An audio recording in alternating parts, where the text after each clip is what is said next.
want to leave us with a good point tonight. We got something. we got a vaccine. Okay, but let me interject this one. Something brilliant happened Friday. What happened?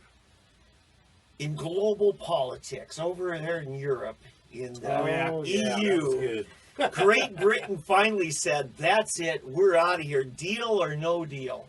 And I tell you, look, if you're not there, look at Facebook 3D Politics Live. I put up Nigel Farage's final farewell. His final address. farewell to the It EU. was amazing. It was the biggest tweak, and because the European Union, which is not elected, right? What? Yeah, not elected. That's crazy. Yeah. And, he says the people down in the front row who've been elected by nobody, but yet they're the ones dictating to all these nations. And he's saying, Great Britain, United Kingdom, we want our sovereignty back. Mm-hmm. And he said, I have fought for 20-some years. 27 years. Yes. And this is it. This is my swan song. And he's talked about, he says, something's happening in Great Britain. Something's happening in America. And he says, it's called populism. And he said, now, you may loathe populism, but I tell you a funny thing, it's becoming quite popular. What's that best tweet? And then he and all of his entourage pull out their little Union Jack flags, That's which racist. is banned. Nobody gets to have any flag in there. Well, you're not supposed to, in the St. EU George's Parliament, flag as well, you can't show any national sovereignty. Yes. Because everybody has forsaken national sovereignty within the EU. Yeah. And that was one of the things that when they were getting ready to form the EU, Britain held out. One of the big deals before Britain got in was that we get out if we ever want it back, because they wanted to keep their sovereignty. The other thing was that they got to keep their money. Yeah. And because they kept the pound going, yes, and they didn't let it go, like the lira in Italy or Turkey, Greece, Turkish lira, and so forth, and they've just let it go, and it's all euro. They're stuck. They have to recreate everything from scratch. Yeah, so it was great, but they all took out their flags, and that tweaked the speaker and off. Then they stood up and they all turned and walked. He says, if you're leaving, leave and take your flag with you. It was the most and it has been very unfortunate since Friday. Blood has started to pour from the skies in England. The rivers have reversed direction. People are eating zoo animals, and I believe the earth has opened up to swallow racists. Yeah, in rejection. I'm hoping. No, I think they fed it a Snickers and everything. That was it.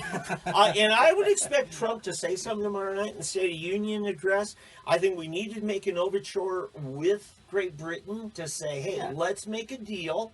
Because, and then invite Canada and Mexico to say, hey, I invite you guys to make your own deal with them, too. I predict the UK is going to get a very generous trade deal with the United States. Nigel Farage says, we already got our deal with all of our Commonwealth, which is Australia, New Zealand, Canada. I guess they already do with Canada. Yeah, and so all that. So eventually we could see the European Union becoming less and less influential. Right. And it's more dominated now by Germany than anybody. Poland wants to leave too, and they're having problems with nationalist leaders in Italy. And, this is, a lot of people have predicted this. EU's probably going to crumble, and then what comes next will likely be much worse. Yeah, and I'm telling you, Tom, we're going through a loop here because right before Ronald Reagan was elected, Margaret Thatcher was, and very much on the same principles of restored nationalism and that.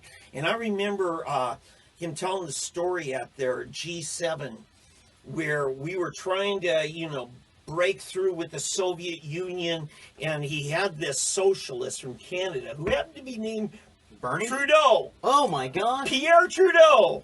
And Trudeau was just harassing him, and finally, and I usually don't talk this way, neither does Ronald Reagan, he said, damn it, Pierre, what do you want me to do? And Pierre just full communism now. Yeah. And this is the short thing. of an answer. We are actually kind of in this cycle. We're replaying the 80s. Yeah. Right. We are. When America leads, good things happen in the world. The Berlin Wall falls, the The EU is free and Yeah, but Brexit. I'm telling you, the Grammys cleared up. In both cases, it happened in England before it, just by Britain months. led June of led the 16, charge. they had the Brexit Yeah. vote. It only took them 4 years to Yeah. implement that. Right. Now, if it's some And- kind of and- socialist scheme, it would have taken Right. 2 months to implement. Well, Yeah. according to my timeline, the president of the United States was forcing them to do that by Yeah. withholding funds. But you know, Yeah, I this is an exciting really thing, and I timeline. want to just to talk about it. And And Brexit Nigel, is big. Did you say 47 years? Isn't that how long it's been going? 47. since they first joined the European Common Market, that was the Right. forerunner of it. Right. The EU was 30 years in the making, 20 years, 20 good years, 30 to 40 years. Well, since World War II. And I love It the had been- premise it of had been- it. There'd been an idea for it, but The premise is that the people while of we're Europe were going. so dysfunctional in their governments Yeah. that they had to form a massive globalist entity. Otherwise, they're going to continue murdering each other in mass. what was weird because they started out to be a common market. Right. And then something happened, and all of a sudden, I think some people decided there's more money to be made if we make it more than just a common market and make it a union and have everybody give up their sovereignty. We get to run Well, it. yeah, to protect your personal interests, give up your personal sovereignty. That's Right. I mean, destroy capitalism. And the to save rule capitalism. makers, Right. the Destroy your bureaucrats, identity. Yes. and the Eurozone politicians increase in wealth exponentially in power. Right, and this is the thing, and you just have to wonder, where are we at in the United States? Because government gets increasingly little by little encroaching on liberty, and eventually the people snap. Well,